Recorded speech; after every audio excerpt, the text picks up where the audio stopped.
Men especially have this, I mean, it's not just them, it's women too, but they have this entitlement to judge not only women's clothes, their bodies, whether they are attractive enough, or if they're in something that is unattractive to them, then they feel like they have the right to tell that woman that whatever you have chosen to put on your body or your hair is unattractive to me, therefore you should change it. And no one's going up to men doing the same thing. So before you even get to speak, you know that you are just going out in public and people are judging you on your appearance because you present as female, and think that someone someone else thinks that their opinion of you is both worthy to be heard and should be acted upon. And now you're telling people, okay, now go up on stage and deliver a speech.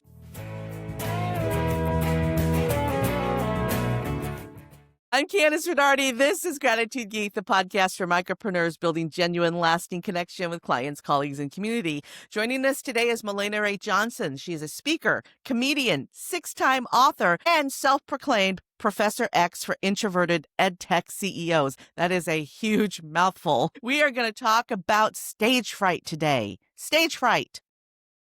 But before we do, I haven't asked for the audience. So I have never done this before, audience. 296 episodes in, I have never asked for help, but I need a new microphone. I don't know if you can tell, but my audio quality has gone down significantly, and it's because my mic is almost 10 years old. And I also need a new pair of ear monitors. The sound keeps going out on my headphones. So if you ever see me during a video playing with my wires, it's because my sound went out. So I need to replace this equipment, and podcasting does not pay the bills. As a matter of fact, I spend more on podcasting than I make from it. So I am asking you, audience, to help me crowdfund a new microphone and ear monitors. The ear monitors I'm looking at are $99, and the microphone I'm looking at is $400. So I'm looking to crowdfund $500 to cover the cost of the equipment. And there is a way to do that in the show notes if you'd like to help support the show. And you know that you will have my everlasting appreciation and gratitude if you do help with that. Any little amount adds up, because crowdfunding can mean 500 people giving $1. It could be 5 people giving 100. It could be, I can't do the math any more than that because we're on the fly. Any little thing that you can do to help, I really appreciate. It really means a lot to me, so that I can keep bringing you these awesome guests and sound fantastic when I'm doing it, because I am hypersensitive to my sound, and when I don't sound great, it bothers me. All right. So another way you can support the show is you can share this with a friend. So who do you know that needs to hear Mahlena-Rae's message today? We've got some stats on Stage Fright.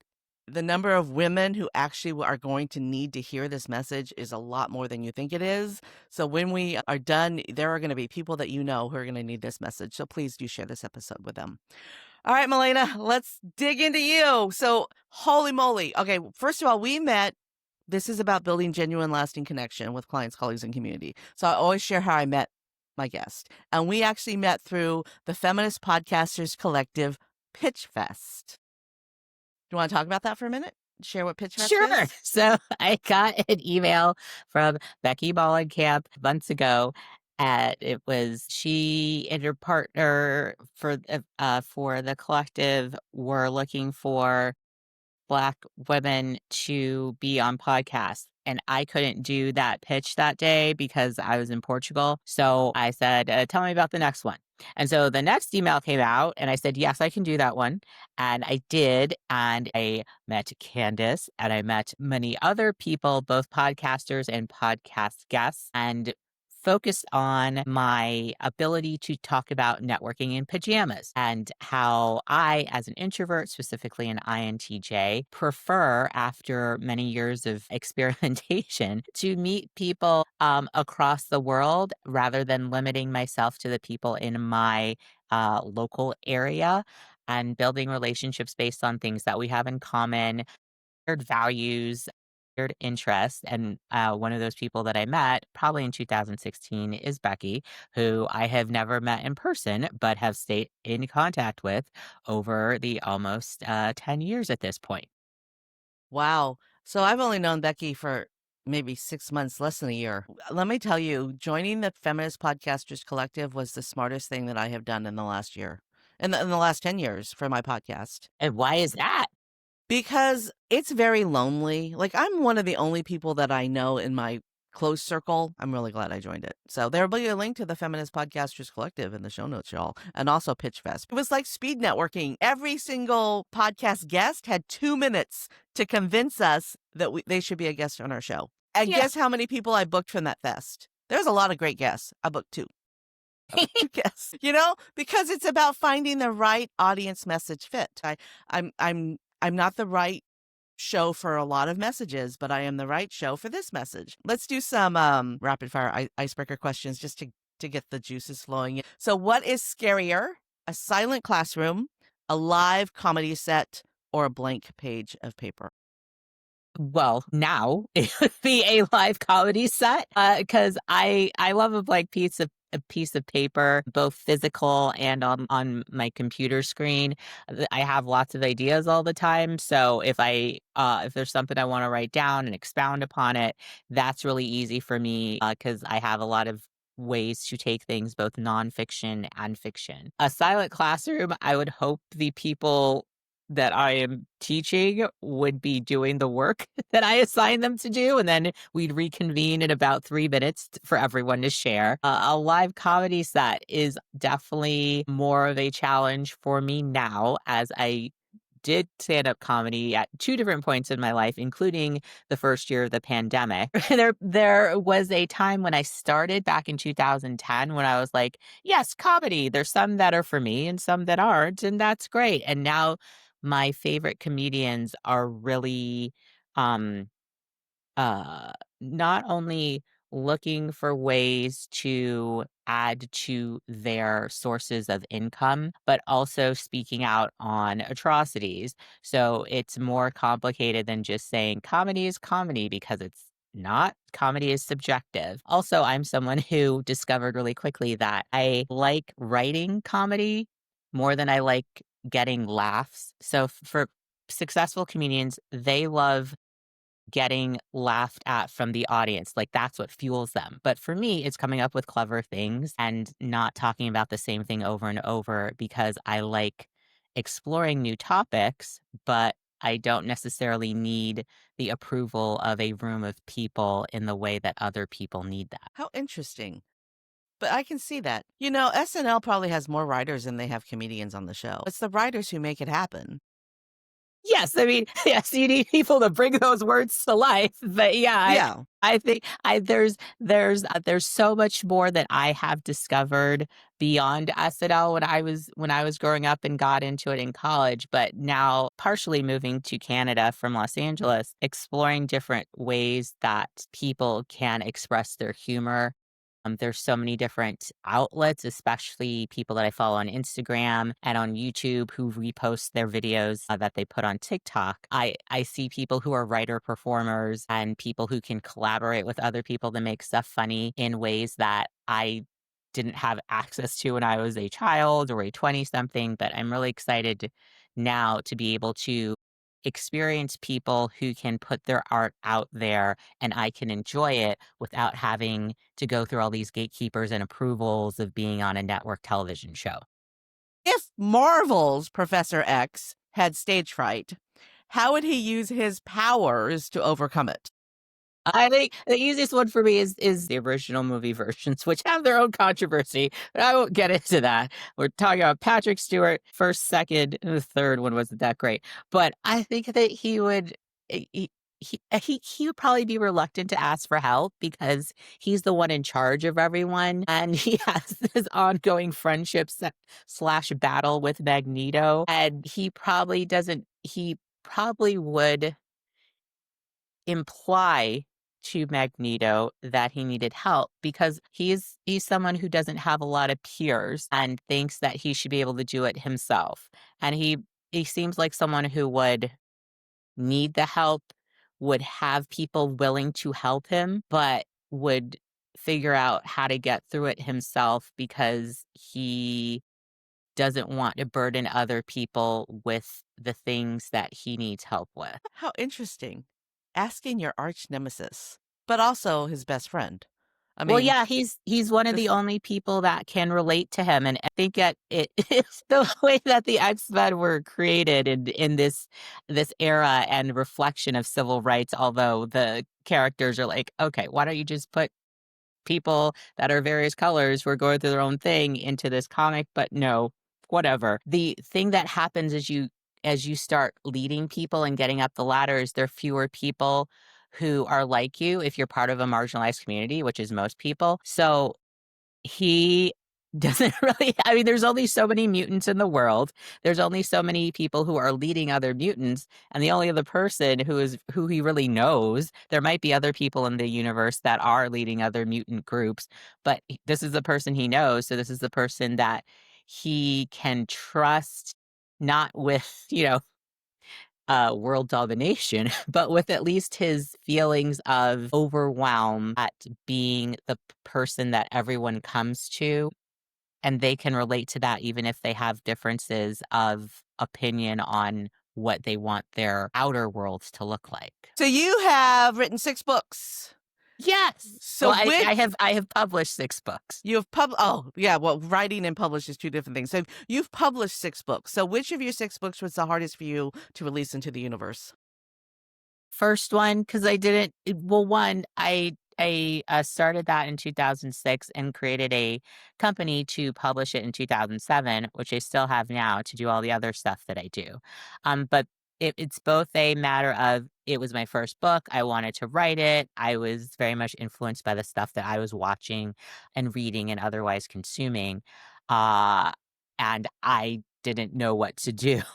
And it was also it was the beginning of the self-publishing era, so there's a lot more steps involved that I had to take all by myself. So, for example, I started the first book in 2006, completed it in 2007, published it at the beginning of 2008. For my 6th book, Speak Anyway, I had the idea in, I think September of 2003, finished the first draft in October of 2023 and sent it to the editor who was also, what is it? Putting it into ebook format.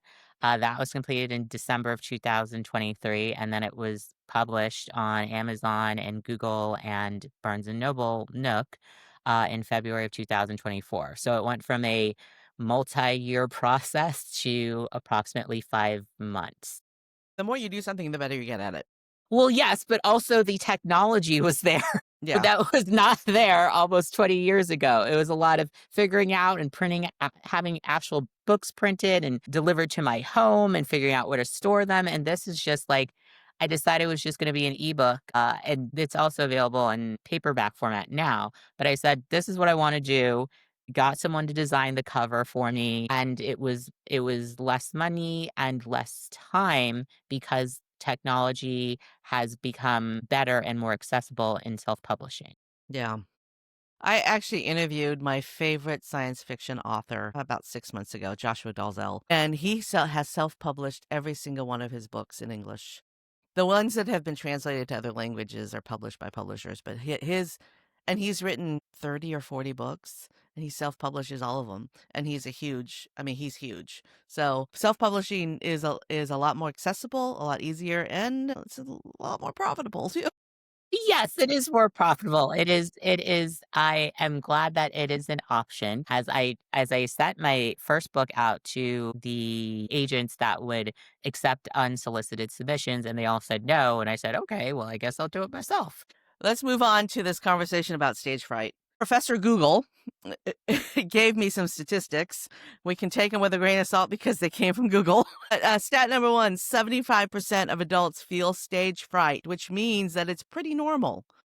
So talk about that. Yes. Where did that come from? Did they have a source? You know what? They probably did, but I just pulled the numbers. Okay. You know what? I will pull the sources and have those in the show notes. So, what are your thoughts on that? Is stage Uh, fright normal? yes, it is normal. It's not something to feel I mean, you can feel however you want about whatever you feel, but it is not something to think that something's wrong with you. We don't have stage fright because that's how I'm wired, but I also am someone who doesn't like being in smaller groups of people or even larger groups of people where you're just talking extemporaneously and there's no plan. So, because I am not someone who wants to interrupt someone or to get things off track or to like I'm usually someone who really likes to listen and hear what other people are saying, partially so I can assess the room that I'm in, but also because I'm with me all day and I'd like to hear what other people have to say. But some people feel better in that environment where you are talking to some people and other people are chiming in, but they don't like being the only person on a stage or on a camera and saying something because they feel like they don't know what to say or they'll say the wrong thing or something terrible will happen. Whereas I like having a plan where I know how long I'm supposed to speak and then I will get off the stage and be by myself. That's why Toastmasters is so good. Have you ever been part of Toastmasters? I have been a Toastmaster. You'd learn to get things said within a certain amount of time. I really like table topics. Table topics is it 2 to 3 minutes? It's been like 10 years since I've been in Toastmasters. So a 2 to 3 minute table topics, is that how long that is? I don't remember. But you have to cover a topic quickly and within a time frame and then be done. So you have to learn how to wrap it up too. Um, yeah. Yeah. So those time frames are good. I give myself a map to follow, but I don't always stay on it. But I think that's the difference between a long form, like a podcast is long form. You can have those meandering conversations. When you are presenting on a stage and you have 20 minutes, you got to get it said in 20 minutes. It's a different animal. Okay, so let's talk about the gender gap. Because according to Professor Google, again, the link will be in the show notes to the research, 80% of women versus 60% of men feel stage fright. And we've already talked about this a little bit, that this gender thing is a cultural thing. So talk about that. Okay, we'll talk about that. I will give an example from Top Chef, which I watched years ago. I don't watch it anymore. But there's this surprise challenge for the chefs that were left. I think there were probably 6 of them. And there were 2 women and 4 men. And they were told, you're not going to have to cook anything tonight. You're going to go out and have a fun time. And they're like, woohoo, we're going out. We're having a fun time. And so the women got dressed up, the men got dressed up, and they were told, surprise, it's an actual challenge. You need to cook something in your going out clothes. And I'm like, wait a minute. So you told these people that you're going out to have a good time. And the women were both dressed in their going out clothes, which were heels and dresses, and the men had flat bottom shoes and pants and shirts. So they were inevitably more comfortable in preparing these meals in their going out clothes for the judges. And no one stopped to think, wait a minute, this is inherently unfair because of how different gendered people dress up. And so if you're just looking at that, that's one thing about when you have to present yourself for judgment of other people. But then there is the societal pressure of just appearing uh, in public, whether it's on a stage or just standing somewhere.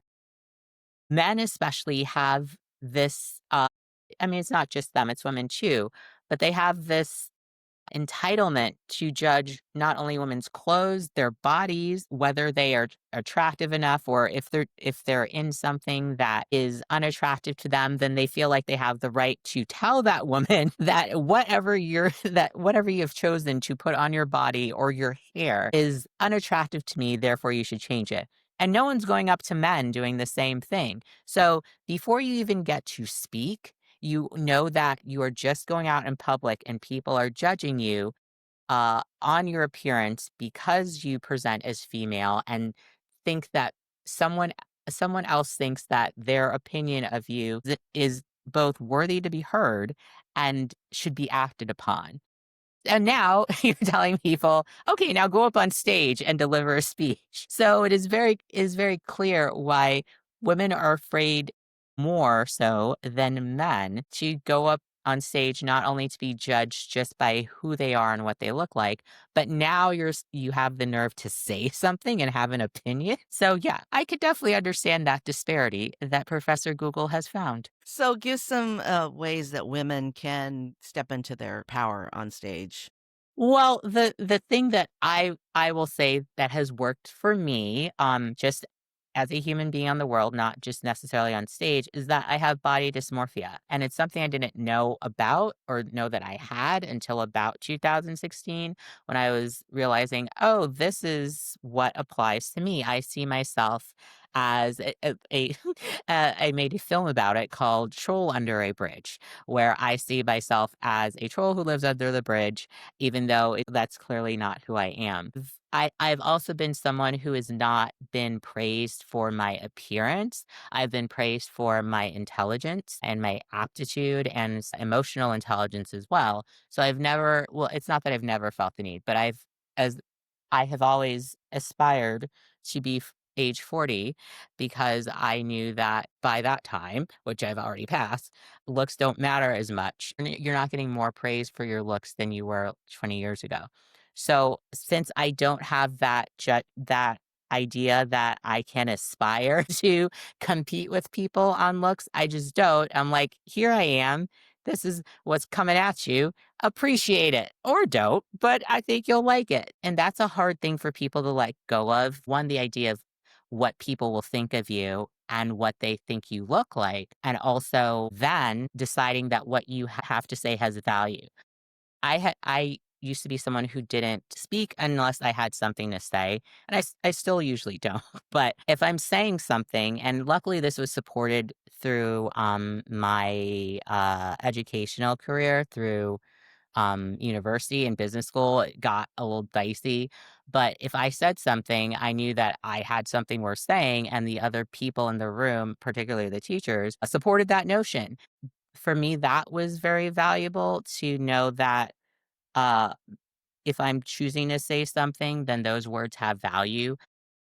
Having that foundation of being supported for something I had to say is great. Not everybody has that, and not everybody has the ability to not care about what they look like, and as many people don't have, especially women, don't have the foundation of being supported for what they think and what they say is valuable. Knowing that for yourself is something that I would suggest most people think about, especially if you have the receipts to back it up. So if you want to start by like I've been suggesting to people that I've been talking to because I want to know more about their product and be able to share it with people that they make a 30-second video for their LinkedIn profile or wherever they're posting on social media about who you are and what you want and why you're helping those people. And just doing that to keep it to 30 seconds and recording it and then actually posting it so people can see is a simple exercise that you can do to help you feel more comfortable as you go on to a minute long speech and 5 minutes and 10 minutes and keynote speeches eventually. Just doing that, even if you're already a speaker, will help you realize that you do have something to say and the process makes it a lot less scary. You know, I have recorded probably 2,000 videos over the course of my career. I hate doing solo videos. I'd rather have a conversation. So I don't have the 30-second intro video. I don't even have a trailer for my podcast. 300 episodes almost, and I don't have a trailer for my podcast because that's for me, that's the scary thing. Having these conversations, they're fun. But What do but you think will happen? I know that's a good question. I want to tell you though that you are adorable. You have the cutest dimples. You are adorable. They're natural. So I know that and it's really, I mean, my face has widened since my cancer diagnosis from chemo treatment. And I when the person that I see in the mirror isn't the person that I remember that I look like. And Mm. so I understand where you're coming with the body dysmorphia because I don't look the way that my brain says that I'm supposed to look. I compensate with wigs, I think. Okay. Well, the thing that I will share another thing. related to this around Perry is that okay. I'll start at 2016. So 2016, after the presidential election, a lot of stuff happened. My family decided that we were going to move from Los Angeles to Toronto, which we did. We're now Canadian citizens. Yay. I also decided that I didn't want to keep getting braids put into my hair, and there's a whole process around that. So I went for a big chop, which meant I had all my straightened hair cut off and it just left my natural growth. So I've kept that in hopes to get it to Copernican lengths, and my hair said no, but it's still growing. And also that was one way I had to radically accept myself and become this new person who just had natural hair and grew up in a time where that was not a popular thing for Black women. It was straightened hair and braids, and that's it. The other thing that happened when my friend Perry came along, before I recognized that she was here, is that my energy level went down. So I'm working with people to address issues, but it's not going to get back to where it was when I was in my 30s even. I've also always been really hard driven and really motivated to get stuff done. And I remember being in college and no one told me that I didn't have to take 16 or 17 or 18 credits a semester. And so I was doing that even though I had credits when I came in. That was like, you don't have to, you essentially could take like 3 or 4 classes a semester, you'd be fine. But I wanted to learn everything. Now I'm at a place where I still have stuff that I want to do and learn. I'm focused on becoming fluent in Spanish since I've been studying Spanish since I was 4. I also want to continue to become fluent in French since I live in Canada now.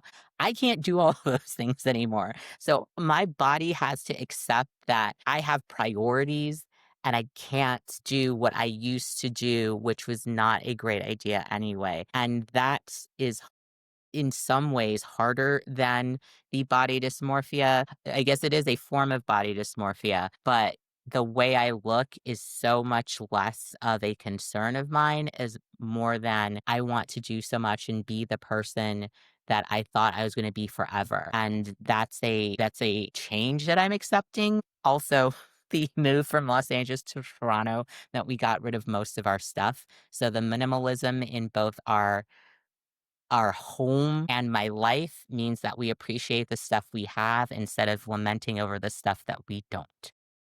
I want to embrace minimalism. I really do. I just have too much stuff. It's so overwhelming. Well, it's not for everybody, but if you want it to be for you, just start with one thing at a time, something that you love and something that you don't.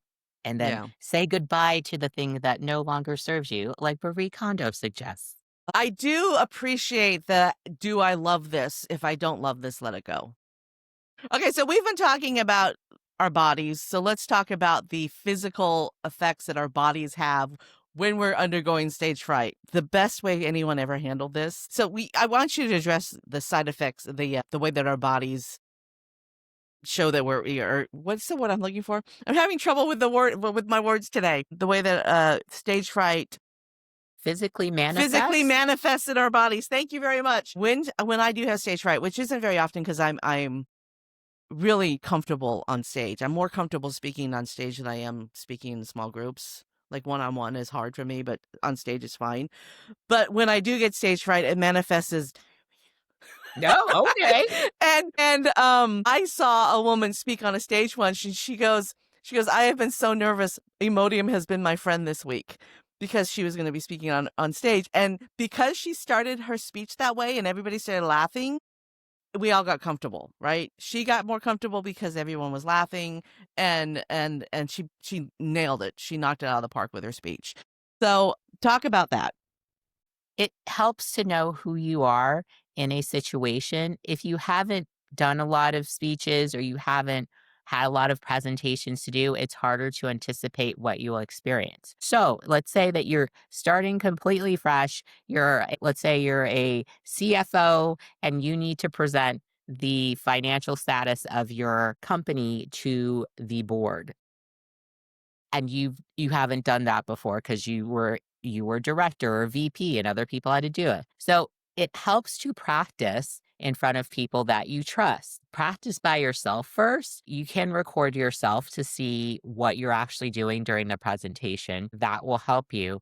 but also get people that you trust, friend, family member, pet if they are expressive, a neighbor if you like them, have them listen to your presentation and then give you feedback, knowing that different people are going to have different perspectives. So if you're delivering this to, let's say, the CMO, the chief marketing officer in your company, they're going to be looking out for marketing things and stuff that is related to your company culture and environment. If you give it to a neighbor who's like, I don't know anything about finance, I'm a plumber, they're going to pick up on things that are personal about you, like where you put your hands or how many times you touch your nose or whether you're looking them directly in the eye or looking somewhere else. So recognize that you want to deliver stuff to people and whomever else for feedback, but remember who is giving the feedback to you and why.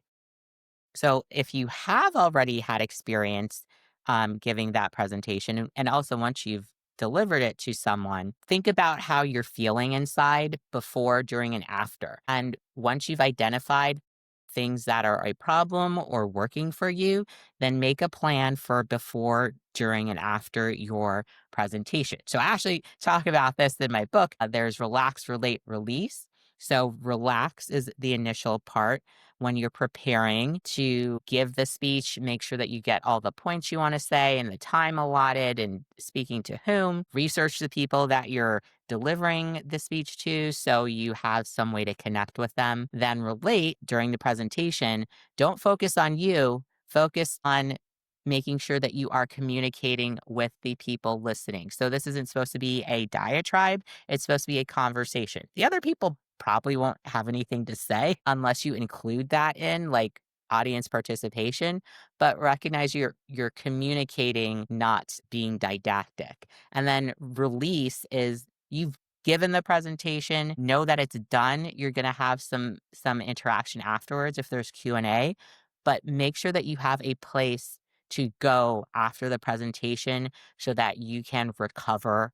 Because if this isn't something you do often or something that you like or something that you're excited about, or even if it is, you're still going to need specific time to recover. So don't like schedule another presentation right afterwards. Don't schedule a meeting with someone right afterwards unless it's someone who can help you calm down and that's the subject of the meeting. Plan ahead so that you can have a successful experience both before, during, and after. So a lot of planning is what I'm saying. Planning and systems is the answer to almost every problem. Okay, we need to start wrapping up. Is there anything that we have not covered that you are dying to share? Like, first of all, what's the name of your book that you just referenced? It's called Speak Anyway, the a public speaking guide for introverted CEOs with stage fright.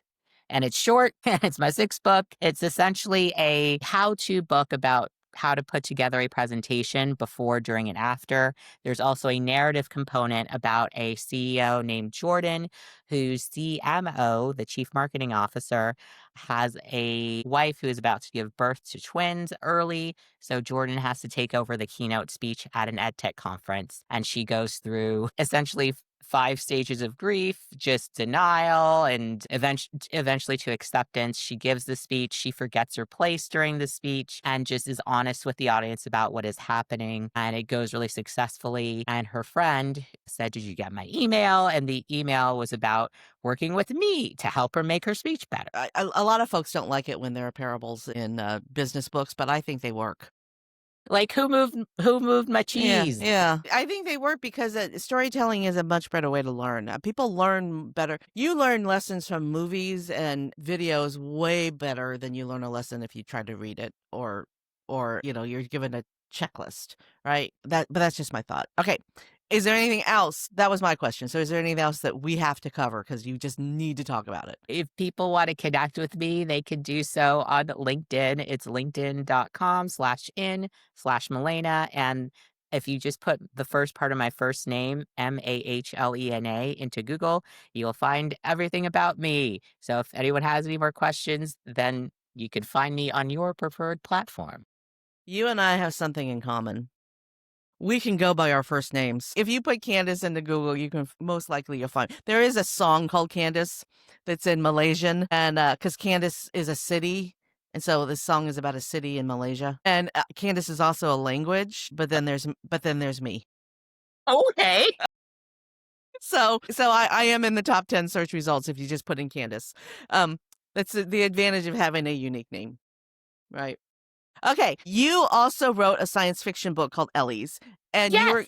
we don't have time to talk about it today. You're going to be our guest on the Sci-Fi Book Pod, which is the show that my husband and I co-host. It's sci-fi bookpod.com. And that episode is going to come out in probably January or so, where we're talking about part 2 of the Ender's Game. We're doing an Ender's Game 2 series show, and we've got one guest talking about Ender's Game, and then you're going to talk about Ender's Shadow, Shadow. which I am rereading right now. I reread First Meetings in Ender's Universe earlier this month, and so I could get all up to speed. And now I'm in the middle of Ender's Shadow. So I haven't read it yet, and I'll have to read it before our conversation. If you are a sci-fi fan, check out her book Ellie's and listen to the conversation. I will have links to all that in the show notes if you're listening to this in the future. And then there'll be links to this interview in those show notes, because you got to cross promote. Right? You got to cross Yeah. promote. So I'm looking forward to that conversation because I've seen Ender's Game, the movie, but I haven't read the books. So Well, the movie was not great. Yeah. It was accurate, but it forgot that it needs to be an entertaining movie. Yes. So I'm actually looking forward to reading the books. Mahlena-Rae, this is your moment of gratitude. After decades of helping leaders face stage fright, who or what are you the most grateful for in your own journey of finding your voice? Well, I am grateful to both my family in general, both immediate and extended. And I'm grateful to the place that I grew up, which is St. Thomas in the Virgin Islands. It's next to Puerto Rico. It is not perfect, and there's a lot of things that I want to change. And one of those things is hurricane season, which is because of climate change. So that's above me. But I appreciate that I got to grow up in a place that centered my identity as a Black woman in a matriarchal society and taught me things that I didn't realize that I needed to know and how I needed to be. Definitely, definitely a lot of the people that I grew up with didn't understand my quirky nature, my sci-fi interests, my obsession with pop culture, but they didn't demean me for who or what I was. So I'm grateful to the environment that I grew up in, despite its flaws. That's a wrap on this episode of Gratitude Geek, the podcast for female solopreneurs over 40, building genuine, lasting connection with clients, colleagues, and community. Our theme music is by Rev Brock and Soul Lily. To connect with our guest, Mahlena-Rae, be sure to check the show notes for all the links we've mentioned today. There are a lot of them. This is episode 296, so head over to gratitudegeek.com or CandasRodarte.com and check it out. I'm putting links into all the things that Google said too. All right, I've been your host, Kandas Rodarte. Stay groovy, my friends. Stay groovy, my friends.